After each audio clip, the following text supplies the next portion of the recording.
Assalamualaikum warahmatullahi wabarakatuh. Perkenalkan, kami dari kelompok 1 dengan anggota Erika Fitriani dengan NPM 103200024 dan saya Lutfia Anastasia dengan nomor NPM 103200023. Saya Fitri Rosmayanti dengan NPM 101200900. Di sini kami akan memaparkan materi mengenai procurement yang meliputi analisis jabatan, proses perekrutan, rekrutmen karyawan, dan seleksi. Jadi kita akan memaparkan materi mengenai procurement. Procurement adalah pengadaan tenaga kerja sesuai yang dibutuhkan perusahaan.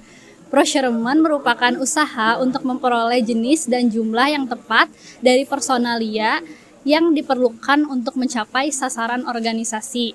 Procurement biasanya merupakan bagian tugas personalia atau HRD atau biasa disingkat Human Resource Department yang sering juga disebut sumber daya manusia. Departemen ini pengembangan dan mengatur sumber daya manusia. Dalam melaksanakan fungsi procurement perlu diperhatikan kualitas tenaga kerja agar keinginan karyawan sesuai dengan keinginan perusahaan. Maka terlebih dahulu ditetapkan standar personalia agar karyawan direkrut sesuai dengan keinginan dan harapan perusahaan. Untuk yang selanjutnya, saya akan membahas tentang analisis jabatan, yaitu adalah kegiatan untuk memberikan analisis pada setiap jabatan atau pekerjaan, sehingga dengan demikian akan memberikan pula gambaran atau tentang spesifikasi jabatan tertentu. Analisis jabatan dapat dilakukan dengan mengikuti beberapa hal dengan langkah-langkah seperti 1. Tetapkan jabatan yang akan dianalisis. Yang kedua, tetapkan jumlah sampel dan responden. Dan yang ketiga adalah susunan daftar pertanyaan yang pada umumnya mencakup kewajiban-kewajiban, tanggung jawab,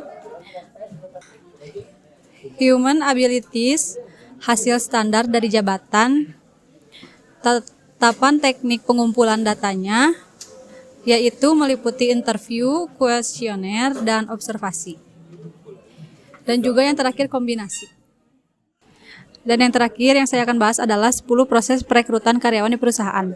Yang pertama, identifikasi kebutuhan akan sesuai posisi. Yang kedua, perencanaan perekrutan untuk posisi yang diinginkan. Yang ketiga, publikasi lowongan. Yang keempat, tinjau lamaran yang masuk. Dan yang kelima, wawancara kandidat yang berkualitas. Yang keenam, periksa referensi dan latar belakang. Yang ketujuh, pilih orang yang paling berkualitas. Yang kedelapan, buat penawaran dan berikan informasi kepada kandidat yang belum berhasil. Yang sembilan, negosiasi rincian gaji dan tanggal mulai bekerja. Dan yang terakhir, yang ke-10 adalah penyambutan karyawan baru. Selanjutnya, saya akan menjelaskan tentang rekrutmen dan seleksi. Rekrutmen merupakan komunikasi dua arah.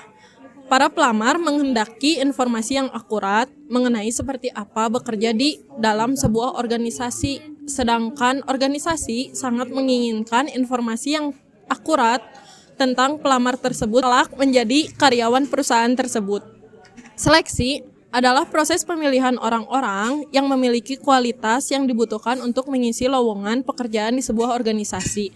Tujuan seleksi untuk menilai kesesuaian kandidat dengan memprediksi sejauh mana mereka dapat menjalankan peran dengan sukses. Sekian pemaparan dari kelompok kami. Terima kasih untuk Bapak Pulze Pulung Puryana selaku dosen pengampu mata kuliah Manajemen Sumber Daya Manusia. Wassalamualaikum warahmatullahi wabarakatuh.